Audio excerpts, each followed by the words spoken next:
Messi আলভারেজের গোলে কানাডাকে হারিয়ে আরও একটি ফাইনালের মঞ্চে আর্জেন্টিনা। চোখ ব্যাক টু ব্যাক শিরোপায় এ নিয়ে গত 10 বছরে 8টি টুর্নামেন্ট খেলে 6টিতেই ফাইনাল খেলার কৃতিত্ব গড়ল আর্জেন্টিনা দল, যার মধ্যে আছে 4টি কোপা আমেরিকা ও 2টি বিশ্বকাপ ফাইনাল।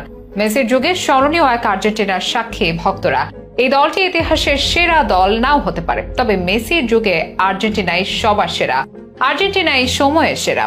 আগে ফাইনাল খেললেও ট্রফি আসতো না ঘরে, তবে এখন ফাইনাল জিতে শিরোপা উল্লাসেও মারতে অভ্যস্ত এই দল। ফুটবল ইতিহাসের অন্যতম সেরা দলগুলো যে রেকর্ড গড়তে ব্যর্থ হয়েছে, লিওনেল স্ক্যালোনির আর্জেন্টিনা এবার সেই রেকর্ডের দ্বার প্রান্তে। এবারের কোপা জিতলে টানা 3 আন্তর্জাতিক শিরোপা জেতার বিরল রেকর্ড করবে দেশটি। বিশ্ব ফুটবলে অন্যরকম রাজত্ব আর্জেন্টিনার। নেপথ্যে সবচেয়ে বড় নাম লিওনেল মেসি। মাঠের খেলা থেকে নেতৃত্ব, ড্রেসিং রুমে মোটিভেশন থেকে বোর্ডের জটিলতা কাটিয়ে ওঠানো, সবকিছুই সামাল দিতে পটু এই মহাতারকা। তাই তো গত 1 দশকের সবচেয়ে সফল এই দল।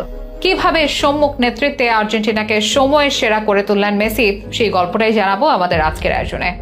গত 1 দশকে ফুটবলের সবচেয়ে সফল দল কোনটি? এই প্রশ্নের সোজা সাপটা উত্তর আর্জেন্টিনা। পরিসংখ্যান অন্তত সেই কথাই বলছে। এই 10 বছরে অনেক বড় বড় দলও 2টির বেশি ফাইনাল খেলতে পারেনি। ফ্রান্স খেলেছে 2 বিশ্বকাপ সহ 3 ফাইনাল। এদিকে আর্জেন্টিনার ফাইনাল সংখ্যা 6টি। গত 10 বছরে মোট 8টি টুর্নামেন্টে অংশ নিয়ে 6টিতেই ফাইনালে পৌঁছেছে দলটি, যার শুরুর ফাইনালগুলো হেরেছে, তবে শেষের গুলোতে আর ভুল নয়, জিতেছে 2021 কোপা আমেরিকা, 2022 বিশ্বকাপ। সাথে ফিনালিসিমা ট্রফিটা যেন বাড়তি পাওয়া। গত 5 কোপা আমেরিকা 4টিতেই ফাইনাল খেলেছে আর্জেন্টিনা, এমনকি গত 3 বিশ্বকাপে 2টিতেই ফাইনালের দল তারা। বলতে গেলে গত 1 যুগ থেকেই ফুটবলে তাদের অন্যরকম আধিপত্য, যে যুগকে বলা হচ্ছে মেসির যুগ। এর মাঝে খারাপ একটি অধ্যায় গেছে আর্জেন্টাইন ফুটবলে, তবে আধার পেরিয়ে সূর্যের আলো দেখা গিয়েছে। গড় পরিসংখ্যানে তারাই সবার থেকে এগিয়ে আছে। আর গত 3 বছরের পরিসংখ্যান টানলে আর্জেন্টিনা যেন ধরা ছোঁয়ারও বাইরে সবার। টানা জয়ের রেকর্ড, কোপা আমেরিকা, বিশ্বকাপ, ফিনালিসিমা, র্যাঙ্কিং নাম্বার 1, কত কি অর্জন। এসব কীর্তিতে অবদান আছে Emi Martinez, Lionel Scaloni, Di Maria সহ অনেক আর্জেন্টাইনের। তবে সবচেয়ে বেশি যে মানুষটির অবদান, তিনি ফুটবলের সবচেয়ে বড় জাদুকর লিওনেল মেসি। খেলার পাশাপাশি সম্মুখ নেতৃত্বেও এই দলকে টেনে তুলেছেন তিনি। একসময় আর্জেন্টিনার অবস্থা এতটাই খারাপ হলো যে বোর্ডের তখন ফাইন্যান্স নেই, কোচের বেতন দেয় না, প্লেয়ারদের খাবার নিজেরা জোগাড় করা লাগে, বিমান ভাড়া দেয় না, এমনকি সিকিউরিটির টাকা পর্যন্ত নাই। বারবার ফাইনালে গিয়েও ট্রফিলেস থাকা মেসির নামেও কত কি অপমান। সব নীরবে সহ্য করলেন তিনি, কাজও করে গেলেন নীরবে। মেসি দলের আর্থিক দিকের খোঁজ রাখতেন, সবাইকে ডেকে নানা স্পিচ দিতেন, লিখতে চাইতেন বলতে যাওয়ার গল্প, লিখেছেনও বটে, এমনকি এখনো তিনি এমন। ম্যাচের আগে পরে খেলোয়াড়দের মনোবল বাড়াতে কাজ করেন মেসি। ফুটবল বোর্ডের কি অবস্থা তা খোঁজ রাখেন, মাঠের সফল নেতৃত্ব দেন,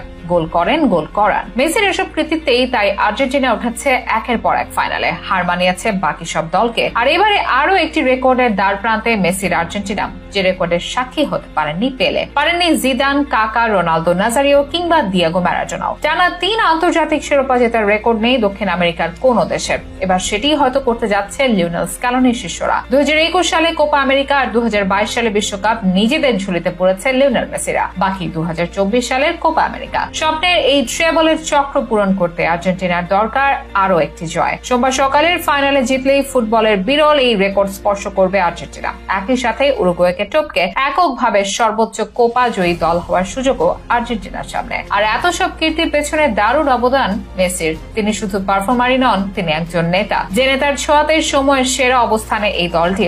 মেসির যুগের এই আর্জেন্টিনা যেন কাউকে ছেড়ে কথা বলতে নারাজ। কানাডার স্বপ্নযাত্রা থামিয়ে ফাইনালে মেসির আর্জেন্টিনা। ব্যাক টু ব্যাক শিরোপা জিততে বাকি আর মাত্র একটি জয়। সেমির এই ম্যাচে গোলে ফিরলেন লিওনেল মেসি, সাথে গোল দিলেন আলভারেজ। ফিরে এলো যেন 2022 বিশ্বকাপ সেমিফাইনালের স্মৃতি। গত বিশ্বকাপেও মেসি আলভারেজের গোলে ফাইনালে উঠেছিল আর্জেন্টিনা। এবারের কোপাতেও ঠিক একই চিত্র। যুক্তরাষ্ট্র এমন একটি দেশ যেখানে ফুটবলকে বলা হয় সকার, আর এই যুক্তরাষ্ট্রেরই মেটলাইফ স্টেডিয়ামে কিনা 80,000-এরও বেশি দর্শক হাজির মেসির খেলা দেখতে। মেসিও নিরাশ করলেন না, দিলেন গোল, তুললেন দলের জয়। কাতারের সেই লুসাইলের মতোই যেন প্রস্তুত সেই স্টেডিয়াম। মেসির শিরোপা উৎসব এখন কেবলই যেন সময়ের ব্যাপার। নিজেদের কিংবদন্তি ডি মারিয়াকেও শিরোপা দিয়ে বিদায় জানাতে চায় স্ক্যালোনি শিষ্যরা। তবে আসলে কি ফাইনাল জিততে পারবে আর্জেন্টিনা? কেমন ছিল কানাডার বিপক্ষে সেমিফাইনালের চিত্র? মেসির গোলে ফেরা কতটা স্বস্তি ফেরালো আর্জেন্টাইন শিবিরে? এসবের বিস্তারিত নিয়ে থাকছে বিশেষ প্রতিবেদন। চলছে দক্ষিণ আমেরিকা মহাদেশের ফুটবল শ্রেষ্ঠত্বের আসর কোপা আমেরিকা। লিওনেল মেসির দলের সামনে এবার চ্যালেঞ্জ শিরোপা ধরে রাখার মিশন, আর সে মিশনের সফল হতে লাগবে আর মাত্র একটি জয়। এবারের কোপা শুরুর আগে ফুটবল বোদ্ধাদের অনেকে বলেছেন আবারও হয়তো আর্জেন্টিনাই হতে যাচ্ছে চ্যাম্পিয়ন। দলের বিগত ফর্ম ও পরিসংখ্যান হট ফেভারিট মানতে বাধ্য করেছে তাদের, আর হচ্ছেও যেন তাই। গ্রুপ পর্বের 3 ম্যাচে 3 জয়, এবার কোয়ার্টার ফাইনালে ইকুয়েডরের বিপক্ষে জয়, আর সর্বশেষ বুধবার সকালে সেমিফাইনালে কানাডার বিপক্ষে জয়। মেসির দল আর্জেন্টিনা তাই আরো একবার কোপা আমেরিকার ফাইনালে, আর সেমির ম্যাচে জয়ের নায়ক লিওনেল মেসি ও জুলিয়ান আলভারেজ। মেসি ও ডিমারিয়াকে এই ম্যাচে শুরু থেকে খেলিয়েছেন আর্জেন্টিনার কোচ স্কালোনি। আর্জেন্টিনার হয়ে দুজন একসঙ্গে এ নিয়ে 112টি ম্যাচ খেলেন। মেটলাইফ স্টেডিয়ামে 80,000 দর্শকের সামনে এদিন সেরা ম্যাচটাই খেলেছে আর্জেন্টিনা। যদিও প্রতিপক্ষ কানাডা অপেক্ষাকৃত কম শক্তিশালী দল, তবু ফাইনালের আগে নিজেদের খেলাটা ভালোই গুছিয়ে নিল স্কালোনির দল। আর্জেন্টিনা জয়কে ছাপিয়েও আলোচনায় মেসির গোল। লম্বা সময় ধরে ছন্দ নেই এই ফুটবল জাদুকরের। এর পেছনে বড় কারণ ছিল চোট। পুরোপুরি ফিট না থাকা মেসি চলতি কোপা আমেরিকাতেও ছিলেন নির্বিষ।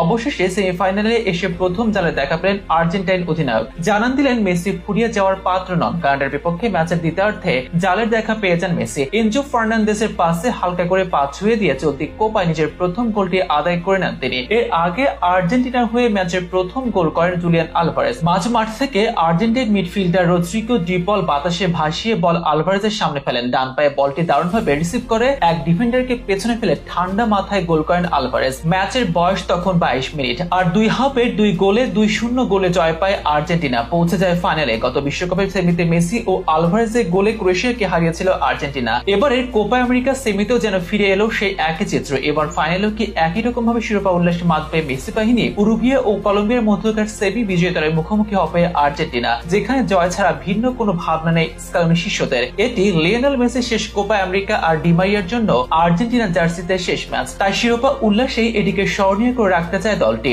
আর্জেন্টিনা ফ্যানদের জন্য স্বস্তির খবর হচ্ছে ফাইনাল ম্যাচটি অনুষ্ঠিত হবে মেসির হোম গ্রাউন্ডে। আমেরিকার ক্লাব ইন্টার মায়ামিতে খেলেন লিওনেল মেসি। আর এবারে কোপা ফাইনালের ভেন্যু মেসির শহর ফ্লোরিডার মায়ামি গার্ডেন্স এর হার্ড রক স্টেডিয়াম। কাতারের সেই লুসাইল স্টেডিয়ামের মতোই হার্ড রকও যেন প্রস্তুত ইতিহাসের সাক্ষী হতে। কোপা আমেরিকার শিরোপা নিশ্চিত করতে চাইবে মেসি, মার্টিনেজ, ডি মারিয়ারা। আরো একবার করতে চাইবে বাঁধ ভাঙা উল্লাস।